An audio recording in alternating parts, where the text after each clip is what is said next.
뭐 신광영 교수 그러면은 스웨덴 전문가 그러면 우리나라에서 뭐 넘버원 뭐 이렇게 많이들 그 얘기하고 저도 보면 그래서 그 분야에 있어서는 가히 석학이라고 해도 과언이 아닐 거라고 생각합니다. 이렇게 어려운 걸음을 해주셔서 네, 감사합니다. 예, 초청해 주셔서 감사드리고요. 제가 뭐 스웨덴을 공부하긴 하지만 석학이라고 제가 생각하진 않고요. 스웨덴에 대해서 좀 종합적으로 스웨덴 시스템, 그 다음에 더 나아가서는 이제 북유럽, 유럽 이런 쪽에 관심이 있었기 때문에 네. 예, 저 대학원 때부터 계속해서 관심 있게 연구를 하고 있습니다. 예. 그 대학원이면 어디 뭐 저기 그 미국에 유학하실 때. 예. 근데 뭐 어떻게 하다가 이 스웨덴이나 또 이제 북유럽에 관심을 갖게 되셨나요? 예, 뭐 이거는 뭐 어떻게 보면은 제가 박사 논문을 쓰는 과정에서요, 계급과 불평등 문제를 주제로 해서 박사 논문을 쓰는데 여러 나라의 자료를 가지고 연구하는 그 프로젝트에 제가 연구조교로 네. 3년 반 정도. 그 지도 교수가 뭐 에릭 예, 에릭 라이트라는. 네, 네. 그래서 그래서 이제 그 중에서 세 나라를 제가 미국, 네. 일본, 스웨덴 자본주의 체제지만은 굉장히 서로 다른 이런 자본주의 체제에서 계급 구조와 불평등 문제가 어떻게 연결되는가, 네. 그거를 이제 중심으로 해서 논문을 쓰다 보니까 이제 스웨덴을. 근데 하필이면 스웨덴이죠? 일본은 우리나라하고 좀 약간 비슷한. 일본, 스웨덴 같은 경우는 이제 일본이나 미국과는 전혀 다른, 전체적인 계급 구조에서는 비슷하지만 계급 조직, 노동조합 조직, 그 다음에 이 좌파 정당의 역할이라든가 이런 것들이 미국과 일본과 완전히 다르기 때문에 그런 것들이 어떻게 불평등 체제에 영향을 미치나를 이제 보기 위해서 스웨덴을 연구를 한 거죠. 네.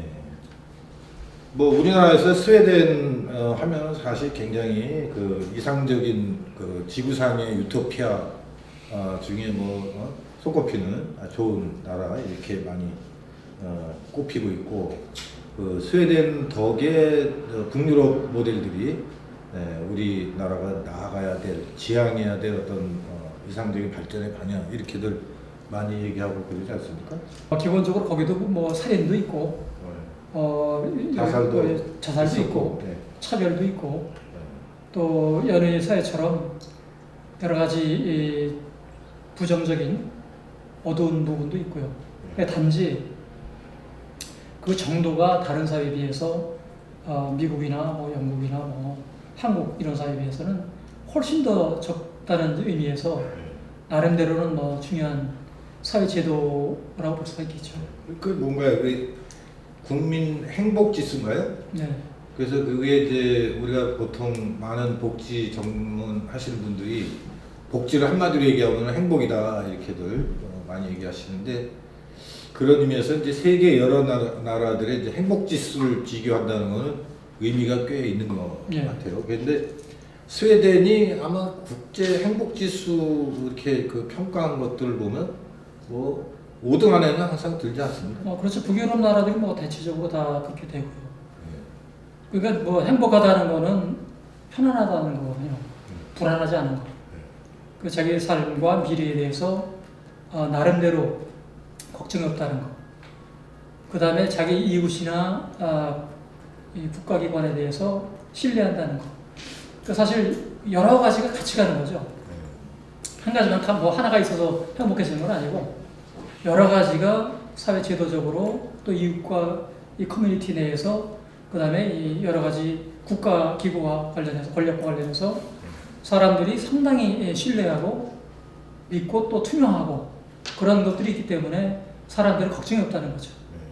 이제 그 점에서 이제 행복 지수가 높을 수밖에 없는. 근데 원래 불평등을 이제 국제 비교 연구하시는 차원에서 스웨덴 연구 시작하셨다 그랬는데, 스웨덴의 그런 그 불평등 같은 거는 어느 정도나 된다고 지금 얘기하나요? 불평등 정도는 진위계수로 따지면 한 0.26 정도. 0.26이면 1이 제일 높은 거고. 0이 불평등이 없는 거고요. 네. 1이 완벽하게 불평등한 경우에서 보면은 보통 이제 한 0.25 내외면은 상당히 양호한 그런 거고요. 상당히 양호하다는 거는 뭐 불평등 OECD 정도는 국가로 치면은 몇 등 정도? 이 상위 2, 3위 정도가 되는. 네. 지금 불평등 정도만 보면은 체코가 가장 평등합니다. 예. 그렇군요. 그래서 미국은 거의 밑바닥. 미국은 남미 수준이죠. 예. 0.4에 가까우니까. 그래서 사실 불평등 지수만 보면은 미국은 거의 야만적인 사회라고 볼 수가 있겠죠. 그럴 수밖에 없는 게 네. 한쪽에는 유색인종의 대규모의 슬럼이 있고 네. 또 한쪽에는 엄청난 세계적인 부자들이 있고 그렇죠. 상당히 불평등이 심한 그런 사회죠.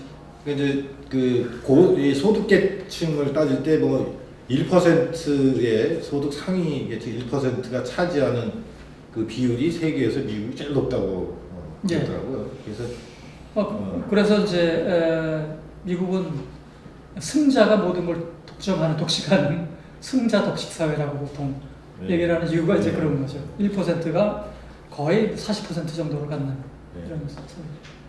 근데 이제 스웨덴이 요새 와가지고서는 상당히 많은 변화를 겪고 있고 그래서 신 교수도 그런 얘기를 하시지만은 이제 스웨덴은 우리가 그냥 무조건 쫓아갈 만한 그런 이상적인 복지국가 모델인가 이거 잘 따져봐야 된다 이런 얘기를 하시는데 어떻습니까? 스웨덴이 어떤 변화를 겪고 있나요? 그 얘기는 이제 두 가지 차원에서 할 수 있을 것 같은데 하나는 스웨덴 사회 자체 내 변화가 어떤 건지 흔히 스웨덴 모델이라고 하는 그거는 사실은 제도적으로는 여러 형태로 진화를 해왔거든요. 60년대, 50년대, 70년대, 80년대 최근에까지 스웨덴 모델이 계속해서 변화해 왔어요. 그래서 이 진화를 하고 있는데 그 진화를 하고 있는 이유는 여러 가지가 있겠죠. 외부적인 세계화라든가 이런 요인도 있고 내부적으로 인구 구성의 변화라든가 산업 구조의 변화 이런 것도 있고. 잠깐만요. 근데 모델이라고 얘기를 하시는데 네. 스웨덴 모델이다 그러면 뭘 말하는 거죠? 그게 역사적으로 여러 모델이 이제 스웨덴 모델, 이러시는데 스웨덴 모델을 흔히 다른 앵글로색슨 모델과는 구분되는. 그러니까 무슨 모델? 대체적으로 이제 평등주의, 연대주의 이것을 기초해서 여러 사회 제도나 조직이 운영이 되는 그리고 그 운영되는 것의 기본적인 원리는 강한 노조, 조직률이 높은 노조. 그럼 평등주의 모델이라고 한다는 건 사회민주주의 모델을 얘기하시는 거예요? 복지국가 모델을 얘기하시는 거예요? 그래서 나중에 또 성장의 모델을 나중에 또 말씀드리겠습니다만 네. 스웨덴 모델에 대한 해석이 한 4가지 정도로 됩니다. 하나가 아니고. 근데 이제 중요한 거는 스웨덴 사회가 갖고 있는 독특한 속성, 사회 시스템으로서 가지고 있는 속성이 영미형이라든가 혹은 유럽 대륙형이라든가 동아시아형과 다르기 때문에 이제 흔히 스웨덴 모델이라고 이렇게 부를 수 있는 거죠. 바꿔서 얘기하면 사회 구조와 작동 방식의 어떤 특징적인 거. 그 사회가 돌아가는 방식이 기본적인 원리와 제도와 여러 가지 사회 구성과 작동의 원리 규범들이 상당히 다르다는 거죠. 근데 이제 어떤 변화를 겪고 있나요? 사실은 이제 큰 변화는 흔히 얘기하는 신자유주의적인 변화의 일부를 스웨덴도 이제 보이고 있는 거죠. 대표적인 것이 일종의 이제 복지 제도의 변화인데요. 70년대까지의 복지 제도와 80년대, 90년대 이후의 복지 제도의 큰 근간은 변화가 없지만은 세세한 변화들이 상당히 여러 가지로 나타났습니다. 그것의 이제 전반적인 그 특징은 두 가지로 이야기될 수 있는데 하나는 이제 분권화라고 할 수 있을 거고요. 또 하나는 시장화라고 볼 수가 있을 겁니다. 흔히 그 스웨덴 복지 모델을 얘기할 때 에스펙 앤더슨 같은 학자는 이제 탈상품화를 얘기를 하죠. 정확하게 얘기하면은 스웨덴은 탈상품화를 통한 상품화. 이것이 이제 스웨덴 모델의 핵심입니다. 다시 말씀드리면은 너무 어려운 말인 것 같은데. 탈상품화라는 거는 여러 가지 이제 타가 보육 서비스 이런 것들 시장에 맡기지 않고 그래서 국가가 한다는 의미에서 탈상품화고요. 상품이라는 그다음에 상품화라는 거는 어떤 물건이나 서비스를 돈을 주고 사고 팔고 시장에서 이러는 게 이제 상품인데 복지에 필요한 복지 서비스는 시장에 맡기지 않고 상품과 서비스를 시장에 맡기지 않고 국가가 담당하고 국가가 담당한다. 이게 탈상품화. 예. 그다음에 이제 그런 서비스를 받는 여성들이 노동력을 제공하고 임금을 받는 경제 활동을 한다는 의미에서 그것은 상품화라는 얘기죠. 그래서 이 두 가지가 결합이 되는 것이 이제 스웨덴 모델의 특징입니다. 그래서 여성의 경제 참여는 활발해지고 확대되고 그 경제 참여에 필요한 여러 가지 복지, 타가, 보육과 관련 서비스를 국가가 제공하는. 그래서 사실은 이제 스웨덴 복지 국가를 얘기할 때 복지만 얘기해서는 스웨덴 사회에 대한 이해가 잘 안 되고요. 노동시장 정책과 복지가 어떻게 맞물리는지 이것이 이제 굉장히 어떤 핵심적인 요소라고 볼 수 있습니다. 노동시장이라 그러면 뭐 노동력의 수급 상황 이걸 얘기하는 건가요? 그렇죠. 노동력의 공급, 그다음에 일, 그다음에 거기에 따른 보상 이런 것들이 이루어지는 하나의 어떤 사회적인 차원 이걸 뭐 넓은 의미에서 이제 노동시장이라고 본다면은 노동시장 정책하고 복지 정책이 맞물려서 돌아가는 게 이제 스웨덴의 특징이라고 볼 수가 있겠죠. 그래서 여성들의 경제활동 참여율이 세계에서 가장 높아요. 뭐 그런 거 보면은 당연히 똑같은 능력을 갖고 있는데 한 사회는 뭐 절반만 일하고 한 사회는 뭐 80 정도 일한다, 80% 정도 일한다 그러면은 80% 일하는데 내가 더 잘 살겠죠, 당연히. 그것은 이제 그래서 흔히 복지 국가 하면은 뭐 복지를 제공하면은 뭐 게을러지고 뭐 복지 의존도가 높아져서 흔히 얘기하는 모랄 해저드가 생기고 그래서 뭐 경제가 안 돌아가고 그래서 이 망하는 길로 간다 하는 사람들이 흔히 생각하는 복지에 대한 단편적인 사고죠. 사실은 그것이 아니라 복지를 제공함으로 인해서 그걸 서비스를 받는 여성들이 경제활동에 참여함으로 인해서 여성 경제활동 참여율이 세계에서 가장 높은 이런 것들을 만들어내는 시스템이 바로 복지라는 거죠. 또 들으면서 보니까 은근히 스웨덴을 옹호하시는 것 같아요. 아니 옹호가 아니라 사실을 말씀드리는 겁니다. 아니 이제 객관적으로 연구를 하시는 분이 상당히 스웨덴을 옹호하고 홍보하고 그거를 그렇게 사회가 돌아갔기 때문에 그거를 제가 알리는 거지 홍보는 뭐 이미 다 다르고서 한 거기 때문에. 근데 아까 얘기 나왔습니다. 탈시장화를 통한 또 시장화, 탈상품화를 통한 시장화. 그게 잘 이해가 안 돼요. 그게 말하자면은 오늘날 스웨덴의 그 복지 체제 또는 모델의 변화 중에 큰 변화다. 분권화. 아니 그게 지금까지 이루어진 변화고요. 그러니까 이제 70년대 이전까지는 그런 방식에 의해서 이루어졌어요. 상당 부분의 복지 서비스가. 그런데 이제 80년대 그다음에 90년대 들어와서 여러 가지 변화를 겪죠. 하나는 70년대 석유 파동으로 인한 혼란. 사실 73년과 79년도에 석유 파동이라는 것이 미친 영향은 상당히 큽니다. 지금은 뭐 과거가 되고 이렇지만은 뭐 석유 가격이 4배 정도 뛰어버리니까 상당히 심각한 경제적으로 많은 문제들이 생겼죠. 그 후에 2000년대에는 어떤 식으로 그게 계속 그리고 지속적으로 이제 91년도에 복지가 축소되는 방향으로 복지가 지속적으로 축소된 건 아니고요. 91년도에 이제 스웨덴이 외환 위기를 맞아요. 금융 위기죠. 금융위기를 맞게 되는데 그게 이제 주로 이 부동산 버블이 터지면서 금융위기를 맞고 그 금융위기 전, 후에 여러 가지 이제 제도적인 변화들이 생겨나죠. 그래서 그 내용이 이제 결국은 분권화와 시장화라고 이렇게 볼 수가 있습니다. 분권화라는 것은 과거 복지 서비스의 주체가 중앙정부였는데 그걸 지방정부로 다 내리는 그런 방식의 이제 변화고요. 우리나라도 상당 부분 이제 중앙정부가 이 복지를 많이 해주지 않나요? 뭐 지금 뭐 재정적으로는 뭐 지금 그런 셈이죠. 실질적으로는 뭐 서비스는 지방정부가 담당하고. 그런데 들어가는 비용을 중앙정부가 제공해야 되는데 지금 그게 문제가 생겨가지고 곳곳에서 지금 난리가 나고 있는 거죠. 그다음에 이제 아주 이 흥미로운 얘기인데 사실 우리나라도 그게 그 소위 말해서 이제 분권화, 지방화 이게 굉장히 큰 이슈고 그래야 되는데 우리 중앙 정부가 이제 그 칼자를 틀어주고 그걸 안 준단 말이죠. 뭐 이 조세권이라든지 뭐 권력이라든지 이런 것도. 근데 스웨덴에서 이제 최근 변화 중에 그 뭐라 그랬죠? 뭐 분권화? 그거는 왜 일어나는 거예요? 분권화는 이게 복지하고 사실은 이제 복지 서비스가 중앙 집권화되면은 서비스의 질이 떨어져요.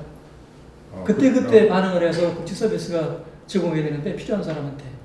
근데 이제 무슨 뭐 관료제도 하에서 뭐 결제도 받아야 되고 뭐 시간도 걸리고 전반적으로 구체적으로 필요한 복지의 내용을 중앙에 있는 사람들이 파악을 못한다는 거죠. 지역 단위에.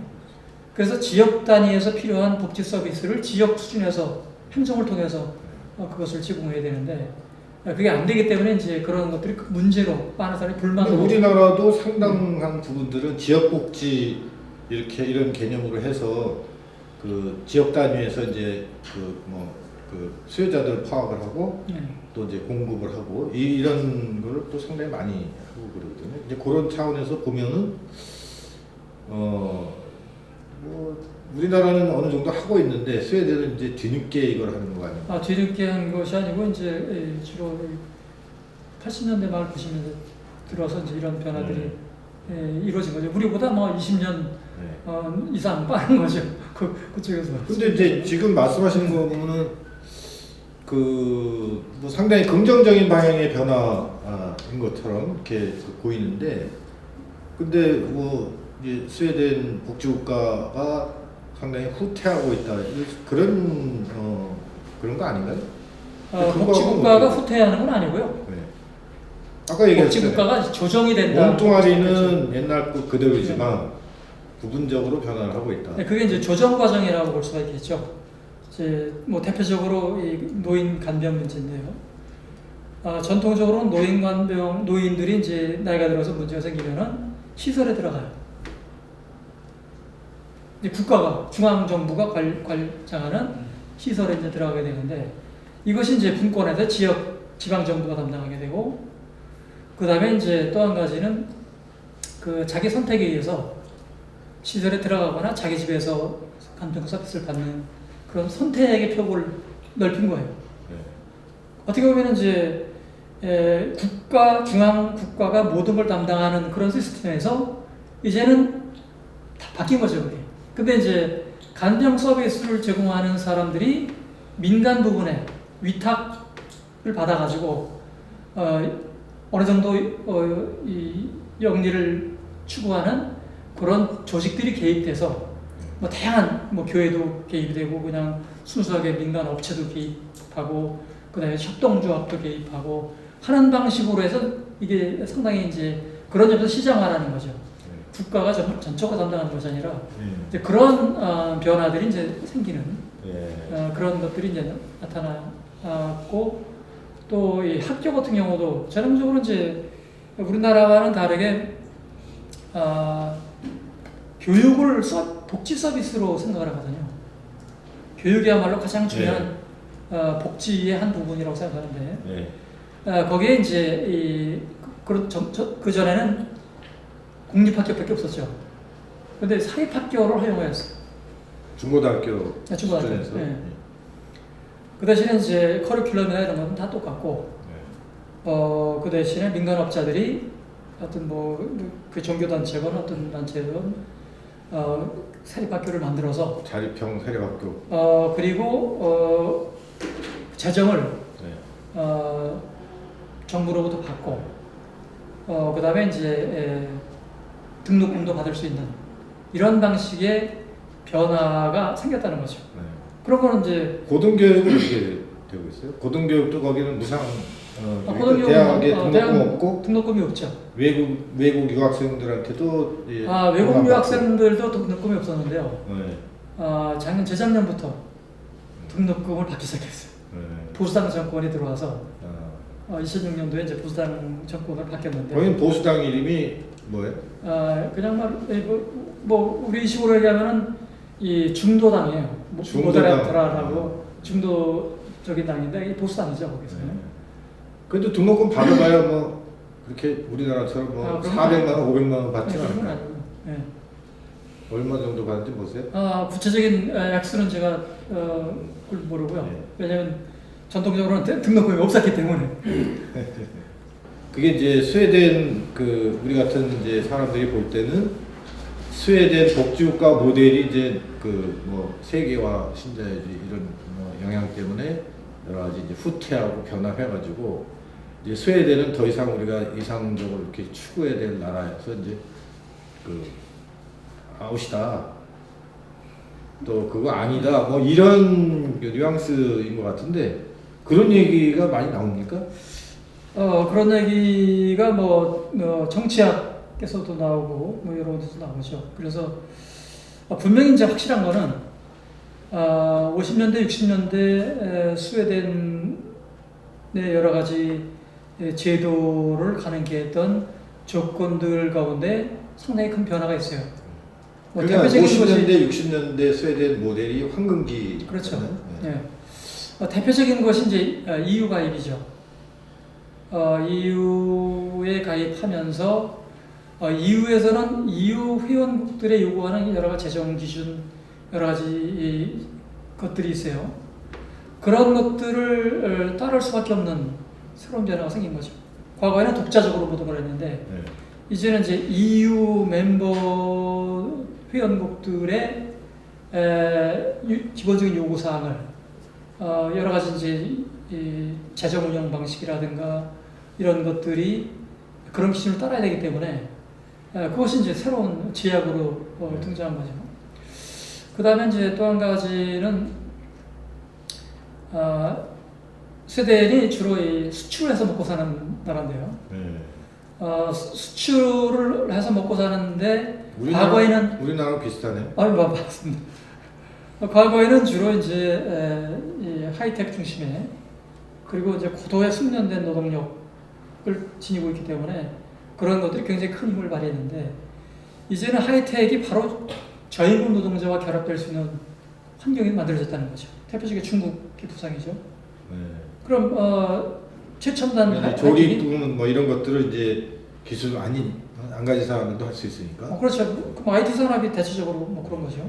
근데 대표적인 게 볼보 자동차 아닙니까? 그러면 숙련 노동자들 몇 사람은 이제 컴퓨터로 작업하고, 네. 그리고 일반 노동자들은 이제 뭐 부품 조립하고 이러는 일하고. 그런 이제 여러 가지 과정에서 과거와는 굉장히 다른 어떤 이 세계적 자본주의 글로벌 캐피탈리즘 하에서 스웨덴도 자유롭지 못하는 거죠. 자유롭지 못하기 때문에 그런 것에 대한 대응이 스웨덴 자체 내에서 계속 이루어져야 되는데 그런 부분들은 지금까지는 상대적으로 상당히 성공적으로 잘 이루어졌다고 볼 수 있을 것 같아요. 왜냐하면 스웨덴의 경제가 지금 EU 중에서도 가장 좋은 상태거든요. 생산성 부분도 그렇고 그 다음에 이제 성장률도 그렇고 낮은 불평등, 이 빈곤율 여러 가지가 보면은 지표상으로 보면은 사실은 이 여러 가지 경제 위기를 겪었음에도 불구하고 상당히 양호한 그런 상태를 보여주고 있어요. 근데 이제 그런 부분들이 스웨덴 사회가 스웨덴 시스템이 계속해서 변화를 해오면서 상당 부분 성공적으로 진화를 한 거죠. 그런데 지금 계속되는 요소 중에 하나가 대표적인 것이 복지 문제인데요. 복지 문제가 조금씩 여러 가지로 문제를 일으키기 시작한 것이 이민자들이 늘면서 문제가 생기기 시작해요. 그래서 그것을 스웨덴에서는 복지 난민이라고 이렇게 불러요. 남유럽 쪽에서 그쪽으로 복지를 찾아서 복지 제도가 좋으니까 네. 그쪽으로 막 이렇게 이동해 오는. 그래서 복지 난민 문제가 실질적으로 하나의 큰 문제고, 또 이것으로 해서 생기는 문제가 스웨덴 내 반 이민을 내세우는 정치집단에 등장했어요. 그 스웨덴 사회민주당이 함석을 차지해가지고 의회에 진출했는데 상당히 이 인종주의적인 그런 이데올로기를 내세우고 네. 그래서 이 나치와 유사한 그런 정치 집단이 또 계속해서 여론조사에 보면은 5% 이상을 얻고 있거든요. 그래서 그런 것들이 새로운 변화라는 거죠. 그래서 과거에 없었던 여러 가지 변화들이 세계화와 더불어서 나타나고 있다. 그러면 스웨덴이 이제는 복지국가 모델로서 이제 끝이 났다가 아니라 새로운 도전에 직면하고 있다. 네. 이런 네. 정도네요. 네. 알겠습니다. 감사합니다. 아까 이제 그 외국인 유학생들한테는 그 등록금을 어느 정도 이렇게 네. 받는다고 하셨는데 복지 난민 이런 인구라든지 더구나 이제 그 EU 통합을 하고 이래서 남유럽 쪽 사람들이 경제적인 상황이 나빠지면서 이제 복지의 천국으로 알려진 나라들로 가고 이제 이런 현상 그런 것들이 스웨덴에 어떤 그 변화를 주고 있습니까? 일단은 이제 스웨덴 현재 인구가 한 930만 정도 되는데요. 네. 지난 한 20년간 100만 정도. 서울 인구보다 서울보다 작네요. 네, 좋습니다. 근데 지난 20년 사이에 인구가 100만 정도 늘었는데 거기에서는 스웨덴에서 늘었어요? 태어난 인구뿐만 아니라 이민자들이 대거 들어오면서 이제 인구가 많이 늘고 그러면은 전체 인구 중에 10% 이상이 외국인이다 그렇죠. 이거죠? 뭐 훨씬 10% 합니다. 굉장히 급속한 네, 변화라고 네. 할 수 있겠네요. 그래서 이제 이런 외국인 이민자들이 늘면서 스웨덴 사민당이나 스웨덴 보수당이나 이민 정책, 이민자들을 어떻게 대우할 것인가를 둘러싸고 굉장히 여러 가지 갈등이 내국이랑 똑같이 대우할 거냐 말 거냐 이런 건가요? 기본적으로는 내국인과 똑같이 대우를 하고 그 다음에 이제 주로 이 정치 망명자들, 아프리카라든가 뭐 아시아라든가 이런 쪽에서 이 독재자들에 의해서 독재 정권에 의해서 쫓겨난 정치 망명자들이 다 스웨덴을 또 오고 있습니다. 그 중에 이제 상당 부분은 또 스웨덴 국민들처럼 세금을 또 내야 될 거 아니에요. 그래야 조세 기반 복지를 해줄 거예요. 물론 이제 직업이 있으면 당연히 세금을 내야 되겠죠. 직업을 바로 갖는 경우도 있지만은 못 갖는 경우가 많기 때문에 사실은 이제 세금에 대한 기여보다는 복지 재정을 소비하는 그러니까 복지 부담이 늘어나는 그런 것이 이제 현실적으로 이제 계속 문제가 되고 있고 그래서 스웨덴 사회가 그것 때문에 이렇게 갈등이 인종 간 문화 간 갈등 이런 현상도 있나요? 갈등이 현실적으로 나타나는 것 중에 하나가 지난 2010년 선거에서 그 이슈만을 제기하는 정당이 나타났어요. 스웨덴 민주당이라는 이름으로 스위디시 데모크라트라고 해서 좀 역설적인데요. 스웨덴 민주당이 노골적으로 반이민 정책을 내세우면서 선거에 총선에 참여했고 그때 스웨덴에서는 이제 4%가 턱걸이인데요. 4% 전체 득표에서 4% 이상 받으면 의회 진출하고 비례대표로 4%가 안 되면 못 하는데 지난번에 4% 넘었어요. 그때 이제 보수당하고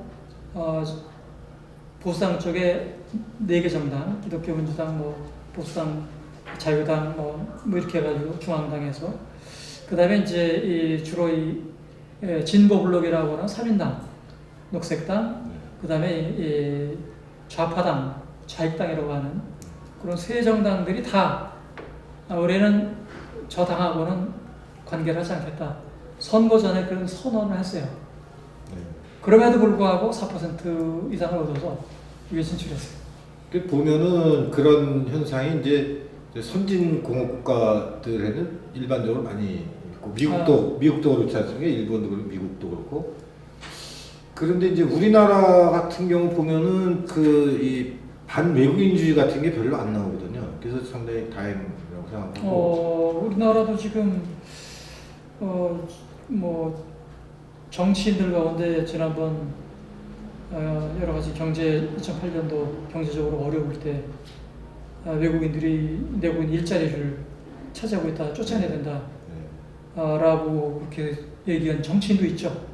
근데 이제 그런 그 정도에 비하면은 미국 같은 나라는 이제 국가적인 대선 때 그 커다란 쟁점이 되고 아직까지는 외국인 정책 그 불법 이민자를 뭐 양성화할까 합법화할 거냐 이런 거 가지고 막 하고 어디입니까 그 캘리포니아에서 여기서 또 적어도 세요 바리케이트도 장벽도 한참 세우고 멕시코 사람들 오지 말라고.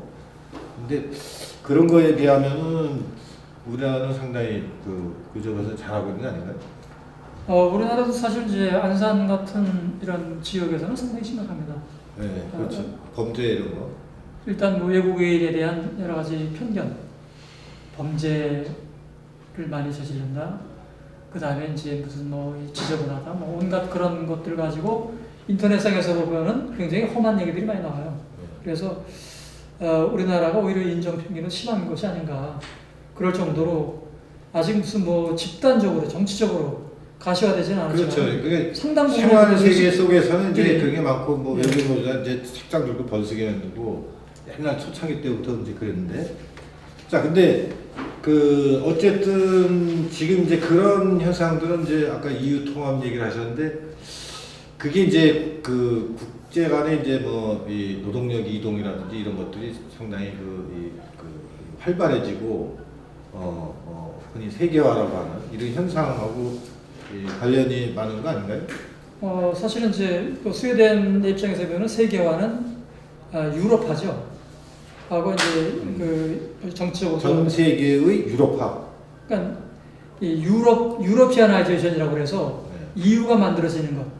유럽 내부의 통합. 유럽 내부의 통합. 그걸 세계화라고요? 그쪽에서는 이제 그걸 오히려 그거는 지중해화죠, 지중해화.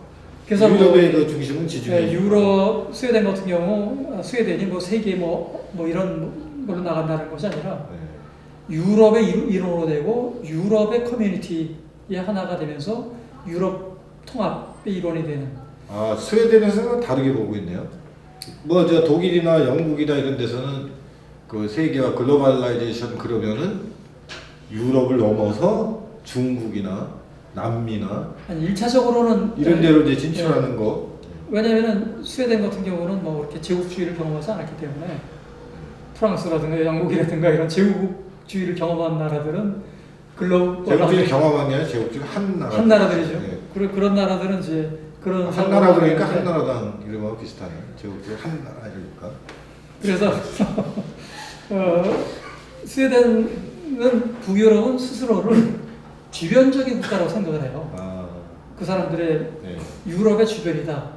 그래서 저기는 프랑스나 영국, 독일은 중심이고 스칸디나비아 나라들은 인구도 작고 이 주변적인 위치에 있다고 해서 의외로 놀랄 정도로 그 사람들은 자신들이 유럽의 중심이라고 생각 안 하거든요. 그래서 외적으로부터 살아남기 위한 노력을 굉장히 많이 했겠네요. 슬라브족이 슬라브족이 아니라 뭐죠? 바이킹족. 바이킹족이죠. 그래서 이제 일단은 유럽의 멤버가 되는 지금 EU가 27개 국가가 회원국인 국가인데 거기에 하나가 됨으로 인해서 사실 거의 3억에 가까운 그런 커뮤니티에 들어가는 거죠. 그래서 스칸디네비아 국가들이 다 작아요. 덴마크도 550만. 그 2차 세계대전 때 나치가 어디까지 점령을 했죠? 그쪽? 나치가 덴마크까지 갔나요? 덴마크도 가고 노르웨이도 갔죠.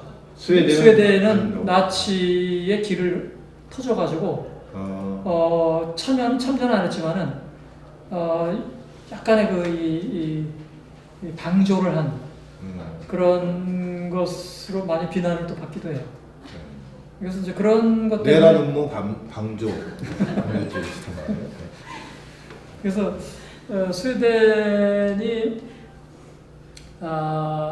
EU에 가입하고 나서 최근에는 어떤 식의 정책적인 변화를 모색하냐면은 스웨덴의 군소 정당 중에 하나가 이제 이 자유당이 있는데요. 이 자유당이 현재 집권 보수 연정의 한 당으로 들어가 있는데 그 당에서 추구하는 것이 중국어를 국어로 하자. 그래요? 그러니까 제2 외국어. 제2외국어로? 그러니까 스웨덴어 지금은 영어죠. 그래서 택시 운전사까지 모든 사람들이 다 영어를 잘하는데 영어가 대세가 아니다 이제는. 그래서 연구를 해보니까 2년 정도 세계화에 관한 연구를 해보니까 중국어가 대세다. 그래서 그걸 입법하겠다고 하는 정당이 집권 지금 보수 연정의 한 정당이 그런 얘기를 하고 있어요. 그래서 그거는 그 얘기를 제가 들은 게 2010년도에 들었는데. 그러면 그 당의 어떤 이념적인 색깔은 뭐라고 해야 돼? 자유당은? 자유당은 시장주의죠. 뭐 시장주의 그러면 신자유주의 이런 그 당의 이념도 조금씩 바뀌었지만은 그 전에는 일종의 이제 이 사회적 자유주의, 소셜 리버럴이라고 우리나라에서 진보적 자유주의라고 부르는 그렇게 부를 수도 있겠죠. 그런데 이제 최근에 와서는 이제 상당히 이게 다원화되기보다는 정치 이념들이 양극화되고 있어요. 그래서 이 자유주의는 신자유주의 쪽으로 조금 가고, 그다음에 이제 이 진보 쪽에서는 그런 것과는 또 굉장히 이제 거리를 두고 그러다 보니까 이제 조금 과거보다는 상당히 이 다당제 체제에서 양당제 체제 비슷한 변화가 일어나고 있긴 한데요. 그 정당에서 중국어를 제2외국어로 하겠다. 그래서 상당히 장기적인 계획을 가지고 근데 왜 그러죠? 그 미국 같은 경우에는 이제 뭐 중국 사람들이 많이 와서 이제 살고 이 선거에 참여하고 그러니까는 중국어를 이제 막 이렇게 쓰게 하고 뭐 이러는데 그 스웨덴이 뭐 중국하고 시장 거래가 많은가요? 중국하고 거래는 없는데요.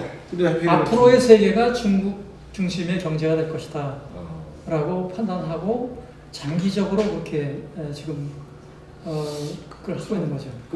그래서 비약적인 것 같아요. 그래서 이민 정책도 중국과 인도의 이민자들을 2,000명을 고학력자들을 이민자를 받아들이겠다. 그래서 그러한 형태의 이민 정책을 적극적으로 굉장히 능동적인 어떤 뭐 세계화 정책이라고도 볼 수 있겠네요. 네, 그래서 이제 주로 과학 기술 전문 인력, 그다음에 이 고학력 전문 인력을 매년 2,000명 정도 인도와 중국에서 받겠다. 그런 걸 보면은 그 중유럽에서 이제 미국하고 중유럽에서 추진하는 세계화하고 그리고 이제 우리나라 같이 세계화를 당하는 이런 과거에 이제 제3세계 나라들 그런데 하고 스웨덴을 비롯한 이제 약간 이제 뭐랄까 중립적이면서 주변부로 이렇게 빠져 있는 나라들에게 세계화 이런 건 굉장히 다른 것 같아요. 일단 뭐 우리하고 다르다는 점은 상당히 우리는 구호로 세계화를 외치는데 거기서는 구체적인 정책을 가지고 교육 그다음에 우리나라는 이제 뭐 쌀 시장을 개방해라 이러면서 이제 시장의 이 개방 그다음에 이제 뭐 관세 장벽을 허물고 뭐 FTA 그래서 우리나라 지금 현재 정부는 뭐 노무현 정부 때부터 이명박 정부 때 거쳐서 계속 이제 FTA를 이런 나라 저런 나라 다 한다는 거 아닙니까? 근데 그거는 우리가 원해서가 아니라 사실은 이제 뭐 압력이 심하게 들어와가지고 내부로부터 빗짝 풀으라고.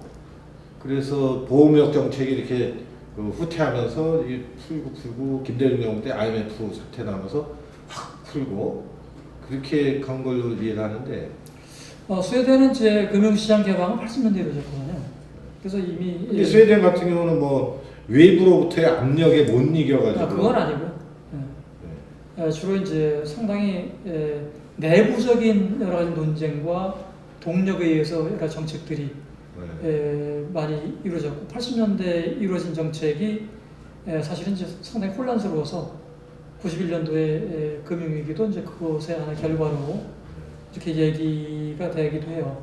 그런데 이제 일단은 많은 정책들이 이렇게 압력을 받아서 압박하에 마지못해 개방하는 건 아니고 상당히 자신들이 여러 가지 판단하고 논쟁을 거쳐서 정책적으로 대응하는 그런 거라고 볼 수가 있겠죠. 그러면 상당히 우리가 보통 생각하는 이 세계화하고 굉장히 많이 다른 것 같아요. 아까 유럽 통합에 참여하는 거, 그게 이제 주된 관심이라고 하셨는데, 또 한편으로 이제 자유당 같은 경우에는 뭐 중국이라든지 인도로부터 인구를 많이 유입해서 그쪽하고 이제 교류를 많이 활발히 하자 이런 것도 하고 이런 거는 좀 많이 다른 것 같습니다. 사실 이제 스웨덴에서 생각하는 자기 자신들의 정체성, 이거는 일단 인구 소국이라는 거죠. 중국과 비교하면 뭐 게임이 안 되는 그런 거죠. 그리고 21세기의 세계가 어떻게 변할 것인가, 앞으로 30년, 40년, 50년 후에 이런 차원에서 이제 정책들을 많이 고민하고 있기 때문에, 그래서 뭐 인구 정책, 고령화와 관련된 여러 가지 문제, 그래서 복지 정책의 경우도 뭐 선거에 임박해서 뭐 이틀 전에, 3일 전에 우리 당은 이렇게 하겠다, 뭐 우리 한국은 뭐 그런 게 많지 않습니까? 뭐 선거 바로 전날에도 무슨 새로운 정책 갑자기 제시하고, 그렇죠. 그런 것이 아니고 거의 한 뭐 20-30년을 내다보면서 정책들을 운영하고 있기 때문에 우리와는 정당에서 이제 얘기를 하면서 우리와는 상당히 다른 이런 환경이라고 볼 수 있겠죠. 근데 이제 저는 상당히 당황스러운데요. 요새 무슨 뭐 개그 프로에 뭐 그런 당황하셨죠, 뭐 이런 얘기하고 그러는데, 사실 이제 저는 뭐 우리나라 많은 사람들이 세계화라는 걸 이해할 때 미국이나 영국이나 독일 같은 이 선진 공업 국가들이 뭐 오일 쇼크 이후에 경제 침체에 들어가면서 자국의 이익을 위해서, 자국의 경제 회생을 위해서 바깥으로 진출을 하는 세계화 정책을 폈다. 그래서 이런 구호를 내세운 신자유주의, 신보수주의 정치인들이 정권을 잡고 10년 이상을 장기 집권하면서 세일즈 외교하고 이렇게 해서 했는데, 궁극적으로는 자기 나라의 이익을 위해서 다른 나라로 진출하는. 그래서 어떤 점에서 보면은 새로운 형태의 제국주의 같은 뭐 이런 양상을 띠고 그래 이해를 하는데, 그래서 우리나라도 그렇고 세계 여러 나라들이 반세계화 운동을 하고 그러지 않습니까? 근데 스웨덴 입장에서 세계화는 굉장히 다른 것 같아요. 다르죠. 네. 그래서 어디에 위치했느냐 이거에 따라서 그 세계화도 굉장히 다르구나 이런 걸 배운 것 같습니다. 그러면 끝으로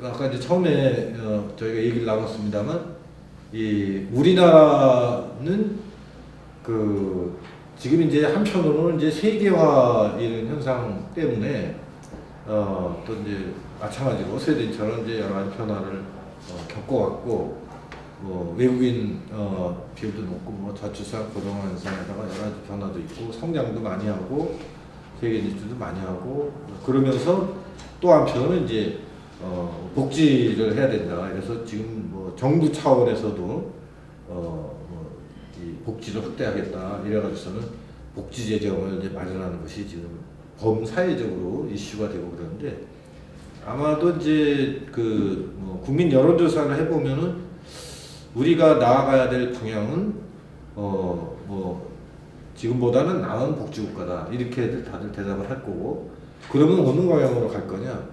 그러면 이제 북유럽형 이렇게 얘기하는 사람들이 꽤 많이 있을 거거든요. 일전의 조사에 의하면 뭐 미국 쪽으로 가져간 사람들보다는 뭐 유럽, 그리고 최근에는 뭐 스웨덴, 이나 그 다음에는 핀란드, 또 독일, 뭐 얼마 전에 독일 갔다 오셨지만은 그런데 우리는 뭐 어떤 식으로 그 세계화라든지 또 이제 이런 거에 대처를 해야 되고 복지국가를 해야 되는데 그래서 마찬가지 생각하실 것 같은데 그러면 어떤 방향으로 나가야 될 건지 뭐 그런 말씀을.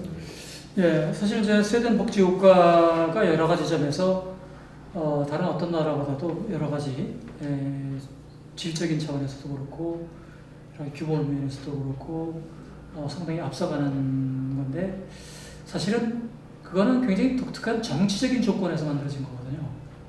그래서 주로 3인당 장기 집권, 일당이 장기 집권은 건 아니지만은 적어도 사회민주주의적인 헤게모니가 거의 60년 이상 작동한 그런 사회에서 만들어진 거란 말이죠. 그래서 사실 이제 장기 집권이 일본 같은 경우는 보수당 장기 집권이 오래됐고 스웨덴 같은 경우는 3인당 장기 집권이 오래 지속이 되면서 하나의 사회 시스템이 만들어지는 이런 경험을 했는데요. 사실 그러한 정치적인 힘과 그 다음에 국민적인 지지를 확보하는 정치력을 갖지 못하면은 사실 그러한 제도를 만들 수가 없거든요. 그 점에서 이제 일단은 스웨덴 혹은 북스칸디나비아 지역이 아닌 나라들에서 갖는 여러 가지 정치적인 문제가 뭐 그런 시스템이 바람직하다고 할지라도 그런 것을 이뤄내기 힘든 그런 조건이 일단 있다고 볼 수 있을 것 같고요. 그리고 또 한 가지 이제 한국에서 좀 잘못된 인식 중에 하나가 선별주의, 보편주의 이런 논쟁이 있었죠. 작년에. 근데 그거 상당히 잘못된 대립각이 잘못돼 있다. 접근이었죠. 모든 제도가 선별적이고 모든 제도가 보편적인 그런 복지 제도는 없어요. 어떤 부분은 선별적이고 어떤 부분은 보편적이고 그래서 이제 복지 제도가 조금 더 성숙됨에 따라서 보다 이 보편주의적인 속성이 강화되는 이런 방식으로 나아갈 수 있는 로드맵을 찾아야 되는데 그게 없이 그냥 선별주의냐 보편주의냐만 양자택일론 그거는 상당히 뭐 잘못된 그리고 그런 역사적으로도 그런 나라는 없거든요. 그래서 이제 그런 부분들이 우리가 복지 문제를 논의할 때 좀 세밀하게 고려해야 되는 부분이고요. 복지 문제는 피할 수 없는 게 여러 가지 이유가 있겠지만 가장 큰 이유 중에 하나가 저출산 문제거든요. 사실은 이제 50년 정도가 되면은 지금 뭐 노인 청년 7명 일해서 노인 1명 부양하는데 그때 되면은 3명이 일해서 1명을 부양하는. 애를 많이 낳아야 된다 얘기 하시려고. 그래서 이제 한국 사회 지속 가능성 이런 것들을 그것이 인구적인 차원이나 경제적인 차원이나 아니면 뭐 문화적인 차원이나 이런 차원에서 중요한 부분이 사실은 인구거든요. 그런 부분들이 스웨덴 같은 경우는 출산율이 굉장히 높단 말이죠. 그렇습니까? 네, 지금 뭐 유럽 중에서 프랑스, 스웨덴이 가장 높은. 3명 정도 되나요? 아니 그 정도는 안 되고요. 2.5명 정도 됩니다. 2명 정도. 예. 그러면 재생산하는 편. 2.1명이 재생산이니까 뭐 그 정도가 약간 안 되는 수준이죠. 근데 인구 문제는 인구 문제고 그러면 이제 우리나라가 스웨덴 같은 뭐 다른 나라들도 있겠지만은 3인당도 없고 또 3인당이 집권을 해가지고 60년을 갈 만한 이 상황이 될까요? 될 수 있을까요? 60년 그런 접근은 불가능하고요. 사실은 이제 복지 문제를 다른 방식으로 이른바 이 대중적인 접근으로 가능한 그런 방법이 있을 수가 있겠죠. 그러니까 우리나라에서는 이제 다른 길을 찾아야 된다. 예를 들어서 지금 이제 가장 큰 문제가 노인 인구 문제인데 2012년 OECD 통계에 따르면 52.1% 노인이 빈곤층이에요. 그 절반이 빈곤층이라는 얘기죠. 그 사실은 이제 심각한 노후의 위기거든요. 그래서 저는 이제 그런 주장을 하는데 복지는 국방이다. 전통적인 국방은 외부의 적으로부터 국민을 보호하는 거고 영토를 지키는 거고 오늘날의 국방이라는 것은 내부의 위험으로부터 국민을 지키는 것이다. 그래서 그런 차원에서 이제 모두를 지킬 수 있는 그것이 이제 소셜 시큐리티죠, 그게 기본적으로 그런 차원에서 접근을 하게 되면은 지금 뭐 노인 문제, 뭐 저출산 문제 여러 가지를 동시에 해결할 수 있는 하나의 길이 바로 이 복지 정책을 통해서 가능하다라고 볼 수가 있겠죠. 그런 의미에서 이제 상당히 그 리얼리스트적인 말씀을 하실 것 같아요. 어떤 나라가 이상적이니까 그쪽 나라를 쫓아가야 된다. 이제 그런 얘기가 아니죠, 그죠? 우리나라가 현재 처해 있는 상황에서 필요로 하는 것들을 하나씩 단계적으로 만들어가고 하다가 보면 여러 분야의 보편주의적 복지 제도나 시스템들이 만들어질 거라 이런 말씀이시죠.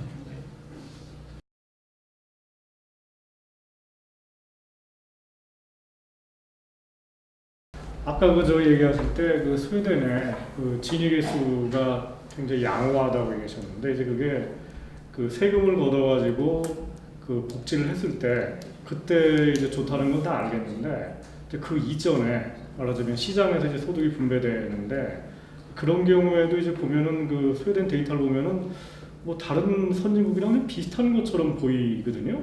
진위 계수에는 그렇게 나오는데 제가 알기로는 50년대, 60년대 연대임금 제도를 해가지고 그 임금 격차를 많이 줄여놨다고 했는데 이 두 가지 명제가 서로 상충되고 있는 건데 이거에 대해서 어떻게 볼 수 있는지요? 그거는 이제 두 가지인데요. 하나는 그 연대임금이라는 것은 주로 이제 LO에 가입되는 노동자들 내부의 격차는 굉장히 적어요. 근데 이제 거기는 자영업자도 있고 농민도 있고 그다음에 자본가들도 있고 상당히 이제 그거는 소득이 굉장히 다른 거죠. 그러니까 노동자들 내에서 조직되어 있는 뭐 거의 한 80% 정도가 되는 그 부분에서는 이제 상당히 임금 격차가 적은데 소득 전체로 볼 때 집단에 따라서는 이제 그게 크다는 거죠. 특히 스웨덴 같은 경우는 뭐 우리나라 재벌과 같은 소수의 한 80개 정도의 가문이 주식을 엄청나게 소유한 그런 상태거든요. 소유 집중이 굉장히 심해요.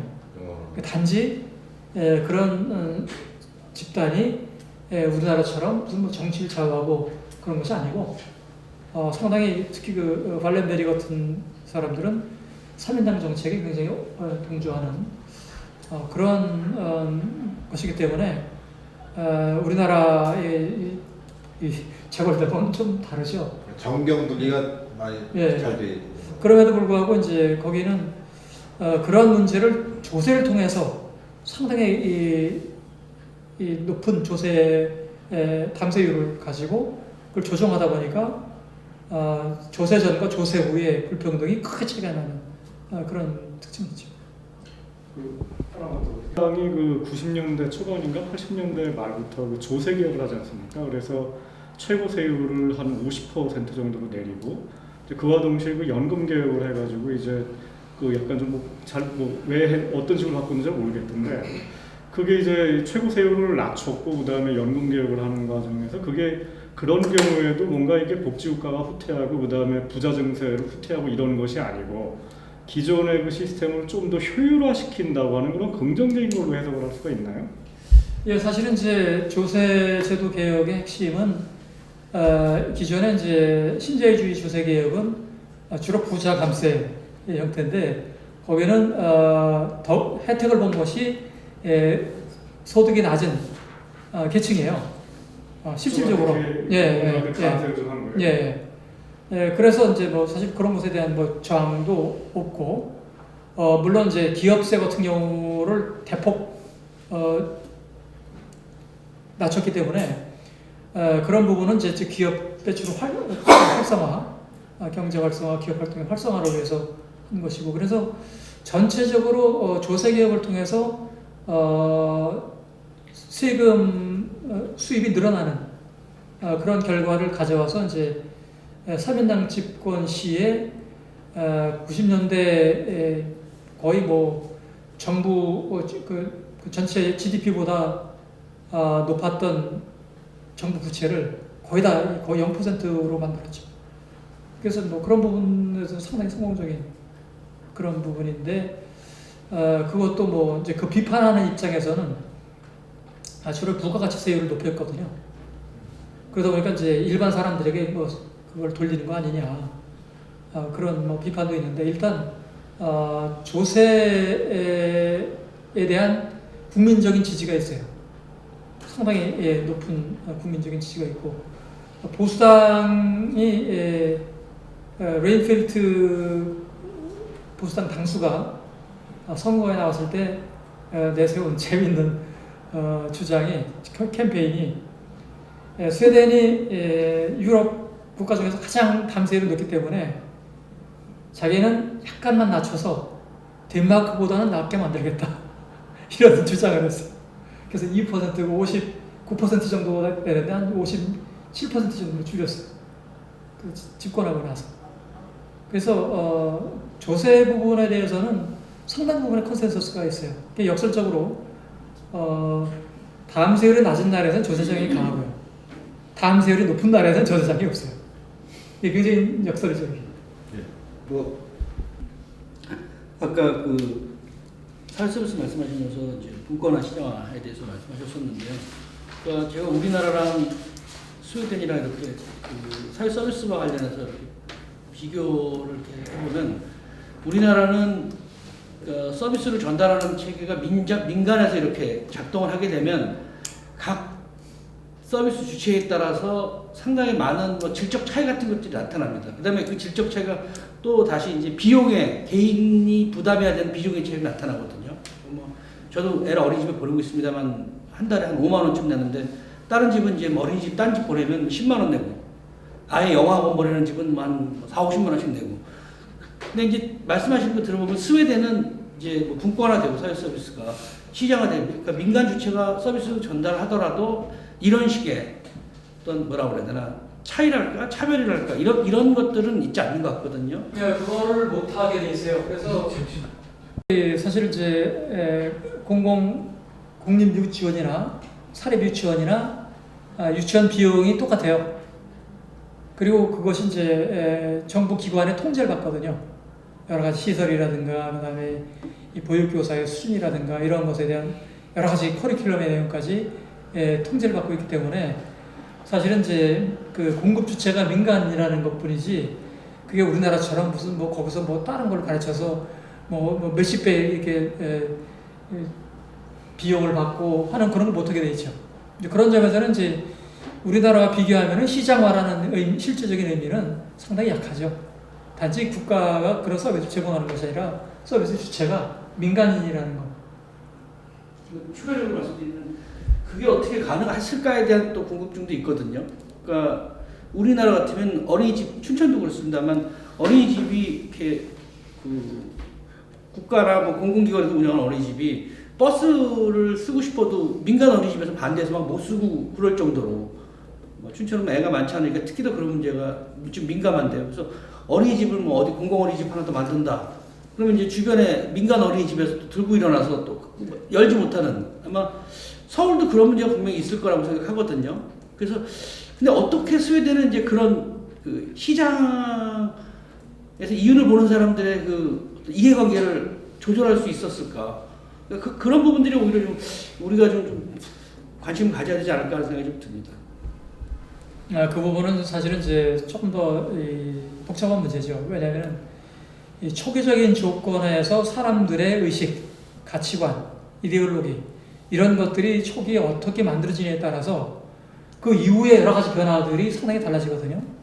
그러니까 상당히 이제 연대주의적인 이런 지역 사회의 정서, 그다음에 정치적인 성향, 또 사민당 진보 연합정당의 장기 집권 이런 것들이 만들어낸 하나의 집합적인 그런 결과라고 또 볼 수가 있겠는데 우리는 사실 뭐 자기 이익 그다음에 자기 아이의 어떤 경쟁력 이런 것만 생각하지 전체를 생각하지 않거든요. 근데 이것이 이제 어떻게 보면은 우리 사회가 지난 30-40년 사이에 만들어낸 어떤 그 심성 구조라고 볼 수가 있겠죠. 그러다 보니까 이제 그 이후에 여러 가지 공공성과 관련된 문제들을 해결하는데 계속 장애가 되는 이런 걸로 되는 것 같습니다. 네. 이상으로 이제 마치겠습니다. 감사합니다. 네, 감사합니다.